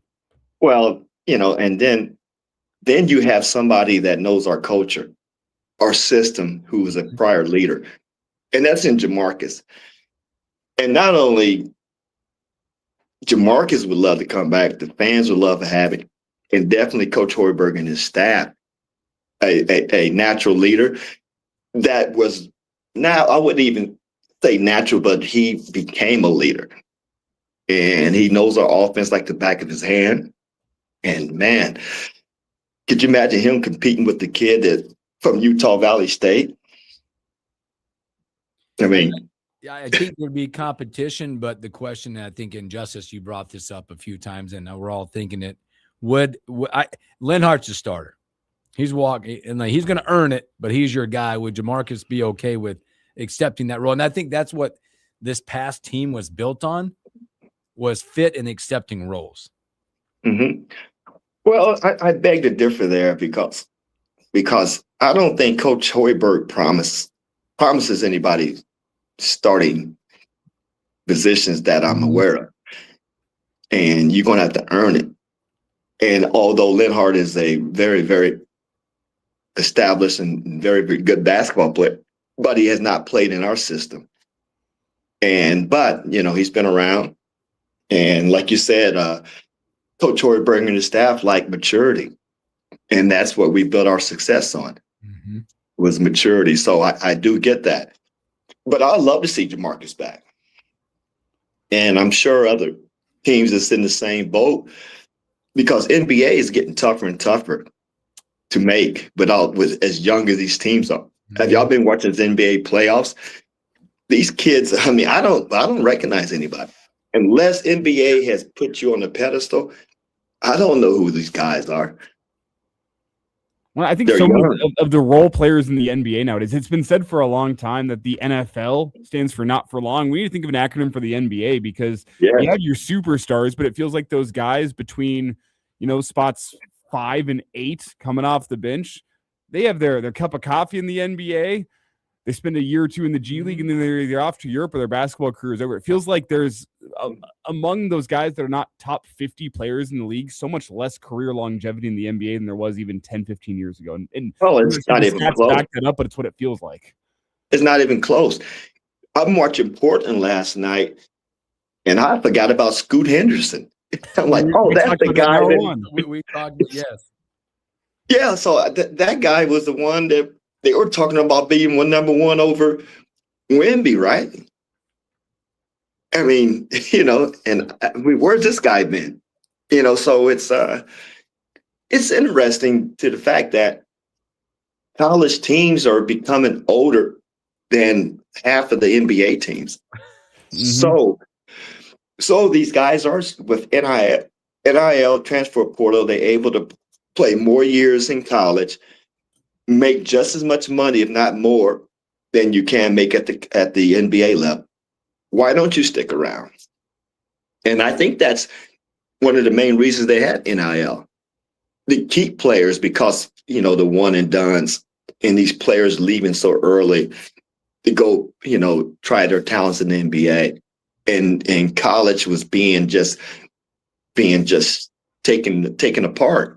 But now with the transfer portal, the NIL, folks can stick around, and they're pretty much free agents every year. I mean, I know people cry about the NIL and things that sort, and I know Shu sent us a link about, Jay Will talking about, the agents making money. Who cares? Who cares what they make? This is not our business. I can care less what they make, and I can care less what these kids made. I'm more concerned about what we're bringing at Nebraska, and can we win? And that's the only key to that. That's the only part of that I'm looking at. And I know Coach Hoiberg does a phenomenal job recruiting the type of players that fits his system. and he's built a program he's going to build every year. Yeah, T, with that being said, I know you touched on Jamarcus a little bit. How open would you be for a return for Kendall Blue, a guy who spent a year in the system now, has gotten used to the defensive side of it? We know that he can shoot it. The guy has a career track record of being able to put the ball in the hole from three. Are you open to a return of Kendall Blue? I'm not opposed to it because we didn't get a chance to see him play this year in any extended minutes this year. I saw him practice. And I know what that means in practice. Your walk-ons, your scout teams, and your practice players, or even, you got your A team, your B team, and he was majority around your B team, and your scout team. So, but we get a chance to see what he can do during games in the extended period of time against like first quarter minutes, first half minutes versus the last 5 minutes. That's a great question. I mean, I know he would love another opportunity to prove himself. So no, I'm not opposed to it, but if I had to choose between him and Jamarcus, it's not a question. Yeah, it's definitely interesting as they, again, not there yet, but definitely I believe that it's looming out there, and those 3 spots are going to be valuable for Nebraska if that does become the case with that. Because I guess my thing with that 5-5 I throw out there is at Nebraska, I think it might mean more to have guys able to stay the 5 from the culture perspective. Being in your system. I mean, go back to when you were playing. I mean, you had guys again, not the portal round, not the trip, but what the culture was like from guys being there multiple years. Well, it's interesting you even say that. I remember Bo Reed has talked to me about some of the teams he played on, after I graduated, because he had 3 more years there. And I remember one comment he made, he just talked about certain games with my mentality. He said, T, I wish I'd have had you there, but I get what he means now, because experience and different mindsets means a lot to different teams. And you can't replace point guards. Point guards, I mean, people, it's like your quarterback. You're starting quarterback, you trying to replace starting quarterback. The game is not the same. I mean, and the team's not the same. And it's who you're confident with and who you're comfortable playing with. And with this team only having 2 players from last year that played extended minutes coming back, it's going to be a new team. But adding Jamarcus at the point guard, competing with Lenhart, I just think that'd be something worth watching. And like I said, it's I don't know. Other than really Price and probably Frager, who's pretty much they'll probably put Price at 2 guard, would be my guess. If Frager at 3, they're going to build around that. That means the point guard 4 and 5 is going to be up for grabs next year. Only 2 positions I think is guaranteed because they've proven themselves. Everything else I think is going to be up for grabs. And if any of those guys come back, they're going to compete. And they'll have the advantage of the guys who's coming in for the first time. Husker legend Henry T. Buchanan with us here on the Morning Hookup. And T, before we get you out of here, I do want to shift gears here and talk some NBA playoffs. You're in a much better place than we are in terms of watching my Nuggets, because the Nuggets are getting done at like 1 a.m. Central Time, and it's midnight for you. Or I guess, what time of year is it? Are you 2 hours behind us right now, or 1 hour behind? 2 hours. 2 hours. Oh, so that's nice. So you get to watch the Nuggets game wrap up at 11 instead of 1. How awesome that is for you. I wish I was down there. But just some quick fire reactions to the early games. The Thunder seem to be rolling. The Lakers, a couple of impressive performances against the Rockets. The T-Wolves and the Nuggets seems to be early on maybe the best series that we have here. But want to get your thoughts just around the NBA world and what you think of some of these early playoff games. Well, they've been fun to watch, number one. And number 2 is that I think with the setup. How many playing games we have? I mean, jeez. Let's start with that. Let's start with that. But they've been great playing games. I think with March Madness ending, I think the timing has been perfect. And I think, I hated to see Wemby go down last night. And then of course, gave Portland an opportunity to sneak one on the road. You see what Atlanta did to New York on the road. CJ McCullough, I thought he was on his way out. I guess he proved me wrong. He's hooping. Even though he did miss two crucial free throws at the end of that game. Watching your Nuggets, I mean, between I don't know who the best player in the league is, because it's hard enough to say the Joker isn't rather. He's just phenomenal to watch. And just watching OKC's whole team, that team, I don't know, man. I think nights out of the year, T. It's great. Oh man, these guys are balling, and you know what? I don't know if y'all picked this up or even paid attention to it, but I was watching the OKC game and listening to the crowd and thinking you still wasn't louder than the Oscar fans. So that was kind of fun to watch. But at the same token, I think it's wide open. I thought Detroit was going to come out the East. And what happened to them? They lose their first game. So I just think it's wide open. I think it's going to be either Denver or OKC coming out the West. And I think East is still wide open. And which is intriguing because you don't have two teams, one from East Conference that's a shoe-in playing the NBA Finals. So I think we have to watch each game, and as these series ends, as we get closer, and we still won't know until we get the championship series, and it's still going to be a toss-up because the style of game, the style of play is so much difference between each conference. But I tell you, OKC is going to be a tough out, fellas. Yes, they are. And you got Justice over there just smiling ear to ear, being an OKC. Oh, that's right. You from Oklahoma. I forgot about that. You're just like this. Let me feed you. I forgot about that. I've been living off of 300. Elijah, that wasn't planned. Elijah, that was not planned. I kind of thought you and Justice were doing that TikTok. No, it's okay. I think Denver versus OKC in the Western Conference Finals would feed families. Yeah, I agree. Because I don't want to. That would be must see. That would be must see TV. And if you saw the regular season games, those teams hate each other. Which the NBA needs a little more hatred. They to need it right now. Yeah. There's too many superstars who are too buddy off the court. Give me some hatred. Me and Elijah need to hate each other for a week. That's what I'm hearing. Also, so you young guys are finally figuring it out now. Finally, you need villains. You're not supposed to be eating dinner with each other.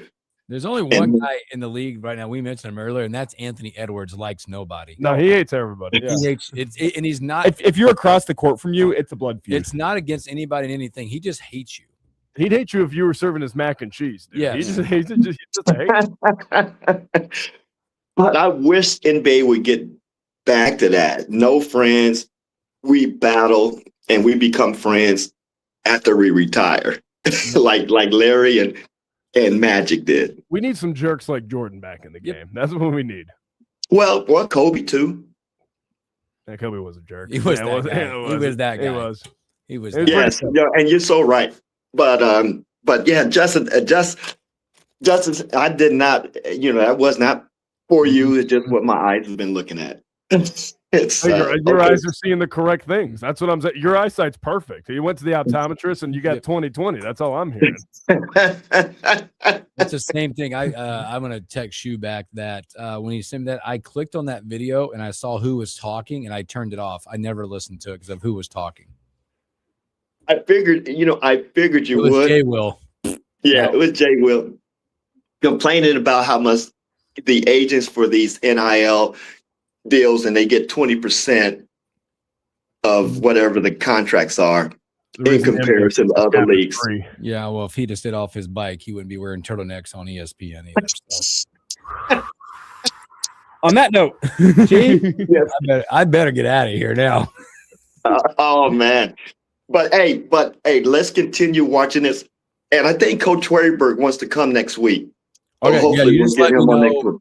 You let me know. We'll rock with Coach, and it's a pleasure always. That one, it's a gift that you're here, and it's a gift that you get a chance to bring on, whether it be Coach or any other former player that wants to hang out on the morning hookup. My man, whether they're getting haircuts or not, we'll bring them. So Yes, sir. Hey, man, I enjoyed being with you guys, man, and good luck on your. Well, first of all, congratulations, Justice, on your graduation. Thank you. That's a beautiful Is that a thing, shirt man. yet? Yeah. Their standard grades in the grade book. We're good as of now. Have we We're good seen for the? now. Is it like the page? You still got to sign it. Now, have you took your finals? Have you took your finals yet? They're coming up in a week, but trust me, the grades are in a great position. Okay. We're good. The hay is in the barn. Right. In the barn, baby. Well, All good right. luck, fellas. All right, Elijah. All right, Bill. Y'all take care, man. Enjoy being on. Yes, sir. Appreciate you. Have a good one, man. Talk to you soon. Yeah. Husker legend and the Mac, Henry T. Buchanan right there. We'll take our final break, come back with stories that we missed.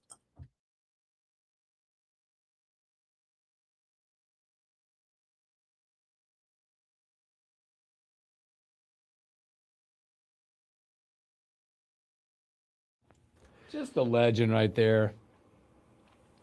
He's awesome, isn't he? Oh, dude. All right, one more, fellas. I don't know if there's a bigger, maybe there is, a bigger Husker fan out there that watches more Husker sports than T. Matt Rule. Go down there and hang out with Spike in a one-run game, in a one-score game. Lost that one too.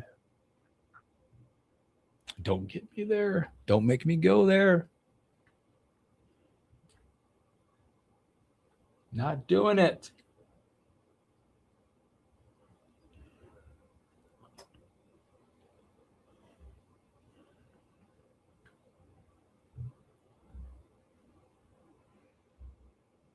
Don't say that.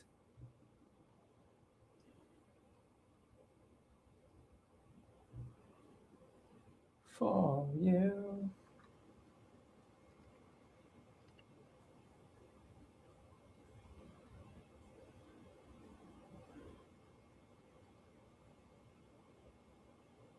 Wow, that's a big one.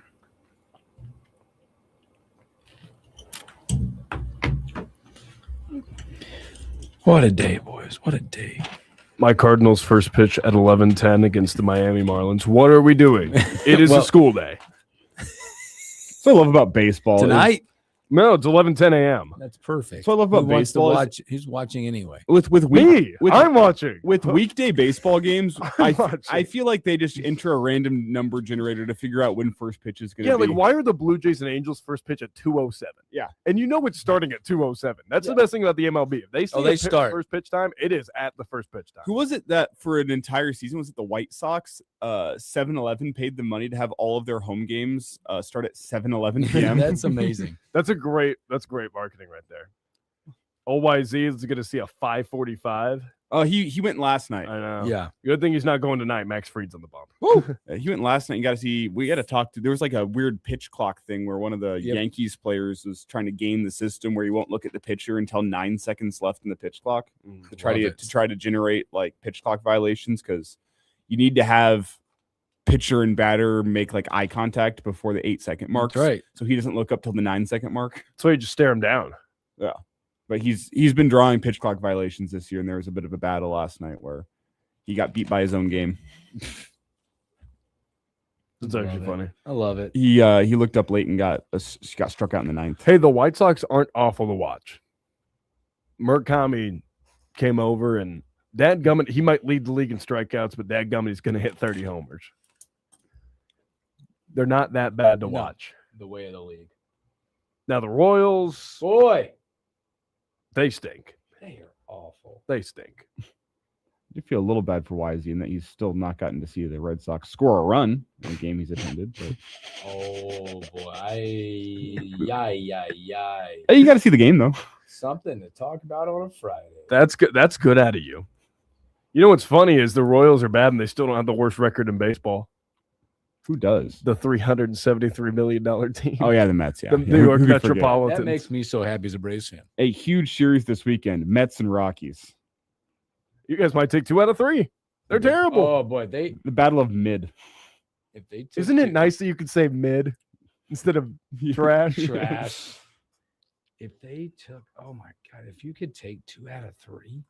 If you take 2 out of 3 from the It would Mets, send them might. upside down out there. If they can take 2 out of 3, I'm booking my trip to Denver in October for the World Series. Guy wins 1/2 of a bowling championship. He's going to the largest outdoor bar in Colorado, Coors Field.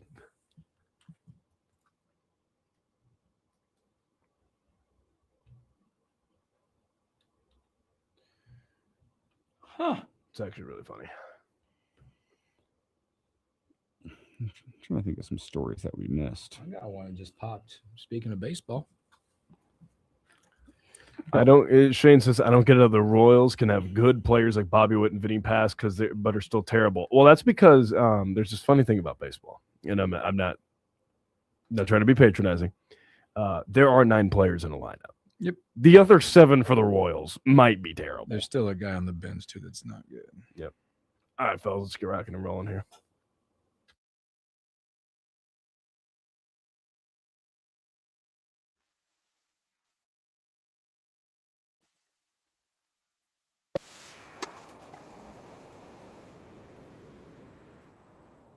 Welcome back in the morning hookup. Special thanks here to the Mac, the legend, Henry T. Buchanan. A few moments left.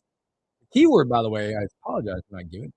SWIM, SWIM, the 10 o'clock keyword. You can text that to 402-258-2800 for a chance to win $1,000. But now we're going to do... You see a little smooth there, Hooks? Yeah, I'm in safe there. I'm worried about you getting in the pool, though, with those strokes, though. No. I just had to duck around the tag here. The good news for you is that most pools you get into, it's like waist deep. It was really funny. Speaking of this, on Saturday, whenever Justice was in the booth, at one point, like 6th or 7th inning, they give a shot to the booth, and it is just there's a freaking tree standing in the booth next to who was your partner on Saturday? It was a freshman. It was Mike Knockenhauer. We had to, he came up to your belly button. I was crying. We had to put him on home. a toolbox for the open. It was actually really sad. Yeah, because they go up to the booth, and I'm like, oh my, Justice is towering over this poor kid. Poor kid. I know. He hasn't hit a growth spurt yet. It's okay as a freshman. No, I know. And it was like we had to put him on a toolbox. He's like, this is awful for the open. Like we had to adjust the camera and like everything, and like it was so bad. And then Justice is just a monster. Yeah. I looked physically imposing in there. They're like, Made you feel good, didn't it? I'm trying to like be professional. I'm like, special thank you. They're like, guys, we're gonna show you in the booth. They're like wearing the suit, and they're like, holy Lord.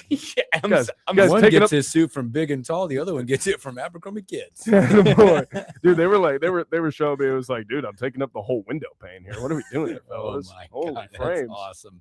Let's do stories that we missed. The stories we missed. Speaking of really, my bad. Speaking of really bad baseball, we talked about the Royals, right? What a day to make an announcement that the Royals and Hallmark Cards about teaming up to build a new ballpark in downtown Kansas City. Hallmark. 85 acres down near the Crown Center. Estimate we're worth get 20,000 jobs. The expected private investment of $2 billion on an 85-acre development in downtown Kansas City. You say collaboration with Hallmark? Hallmark Cards. I can't wait for the new "Sorry for Your Loss" Kansas City Royals condolences card. Yeah, swish. That one's in. That was good from deep. They were with Hallmark Cards. Speaking of sadness, the New York Metropolitans hit a new low yesterday, a 12-game losing streak after blowing a 3-1 lead versus the Minnesota Twins. They spent $373 million on this roster, and they still can't figure out how to hit a baseball. Nobody can be happier than Braves fans. But Juan Soto's coming back today. I guess that might help things. It would be so Rockies for the Mets to bust out of their losing streak against the Rockies this weekend. And then lose 2 out of 3. Oh, we'll see. they win Friday and then get blown out Saturday, Sunday.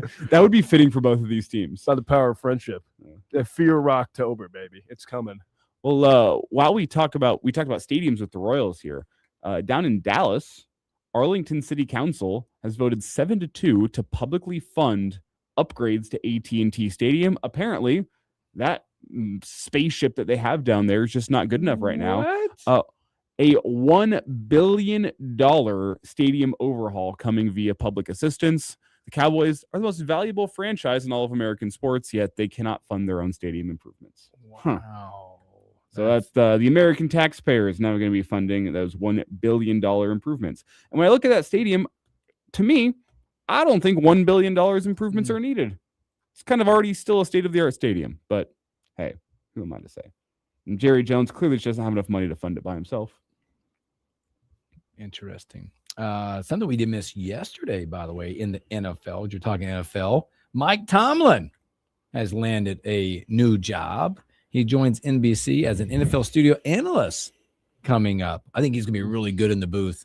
I can't wait for him to talk about going 9-8. I'm such a big fan of that. Mike, how'd you do it? We do not care how I did it. We do not care. No matter how good or bad the roster was, he'd get to 500. Yeah, he'll be on the NBC Sunday night pregame show with Football Night in America. So then he's replacing Is it Dungy or Garrett? Dungy. Dungy. Yeah. Hey, no matter how good he was, you'd always find a way to 500 too. Yeah. No matter how good those rosters were. Just 500. Hey, by the way, Billy Donovan gets the can. We talked about this a little bit yesterday. Yeah, touched on it a little bit. But have you seen the rumors that Steve Kerr might be done? Todd Golden wants to come in. Well, Golden did say today, though, that he expects, and again, this is coach speak, I believe, he expects to be coaching the Gators next year. There's a domino effect that I think somebody put out there that I'd be interested to see. If Kerr does decide to move on, if it's Golden there, then Donovan returned to Florida. That's what I was going to talk about here. So and there's Chicago opening up. Somebody threw out John Shire to Florida. Yeah, to Chicago. There's a little domino effect. But think about domino effect too, because if Todd Golden leaves this year, the transfer portal opens up. All that Florida talent now pushes into the portal there. So there's a bunch of guys looking for new destinations. Some high bidders could come in with some serious cash. I alluded to it yesterday. I think with the Donovan move, as when the time came, Carolina avoided a disaster of waiting on Billy Donovan to make a decision with going out and getting Mike Malone. Michael, thank you. Michael Malone. Get used to that one. His friends can call him Mike. You can't. Another news here, because I know we have some Jeopardy fans in this room. Yeah. But before the return of hour one of the morning hookup, there used to be that daily Jeopardy challenge. We did. ESPN Sports Jeopardy is now coming to Disney Plus and Hulu. Hello. Hosted by Joe Buck. That sounds awesome. So where do I sign up for this? I know, right? Like, this feels like the perfect thing for us. I love this. If there was like a Husker trivia, Chris Schmidt would be the year after year champion. That guy is an endless database. But I mean, generally sports as well. Schmidt would be good. We'd probably all be pretty good at this. Motzi. But yeah, ESPN Sports Jeopardy coming soon, hosted by Joe Buck. Looking forward to that. They threw out there. It's kind of fun. It's not coming up, but it's coming up. The 2027 Ryder Cup tickets prices have been put out there. Interesting on these. Kids can get under 16, $23. General admission on a Tuesday through Wednesday, $104. Thursday, general admission, $210. Friday through Saturday to go see the Ryder Cup across the pond, $586 general admission. Good Lord. That makes World Cup, as much as a car repair. That makes World Cup tickets look economical. That's good. That's good. By the way, those are like some of those are practice round tickets, $104. I can't believe how much tickets cost. Like this Zach Bryan concert this weekend at Memorial Stadium. I'm sorry, I'm not spending $300 to see Zach Bryan. Absolutely in not. a 90,000 seat stadium. You're telling me you need $300 tickets? We're good. Yeah, I'm good on that. I like Zach Bryan. Some of his antics, maybe not. But I like Zach Bryan. I like Kings of Leon. I'm not spending $300 on any concert. I'm not spending $550 to go watch golf. I'm not spending as much as I've been counting down the years for the United States to host the World Cup. I wanted to go. I was planning on going. Then World Cup tickets come out. Oh, $400 for the nosebleeds. I'm good. They're not going to let you tailgate either. I'm sorry. No, yeah. They're not going to let you tailgate. That's not because it's not Philly fans, but they're not going to let you tailgate. And then what is it? In New York, round trip public transportation. It's like $100. Yeah. Well, it's 100 each way. Awful. Charge you $200 to get there. Yeah, they're not going to let you park at MetLife. They're not going to let you park there. And then $400 to get in. You can't even tailgate. It's diabolical. Diabolical. The greed of some professional sporting places and concerts and everything. It's out of the world. Well, FIFA's corrupt, so we don't need to, get into that, and we might get banned for me saying that. I'm sorry, but FIFA's corrupt. I'm sorry. Even the ticket prices between the last World Cup and this World Cup, it was like $150 to get in Qatar. What are they now? $400 to get in. What? Hey, here in the US, yeah, $400 the get in price. That's not resale. That's from FIFA. Hey, quick sidebar here. It's baffling. A couple of in-state pickups in Okay, Carolina. A couple portal guys, real quick. John Blackwell commits to as Bill Hooks affectionately refers to them puke. But hey, Carolina lands Matt Abel, so you got a shooter now. They had a couple good ones over the weekend. Malone's doing a really nice job at Carolina right now with a couple more still to hopefully commit. So you do have Neo Obvious on your roster, so good luck. Yeah, I know. It's different. He's got Michael Malone. Tomorrow's a Thursday. We'll be talking some NFL, and more NBA, more NFL, NHL playoffs, and a whole lot of you guys. Have a great hump day. Catch you on a Thursday.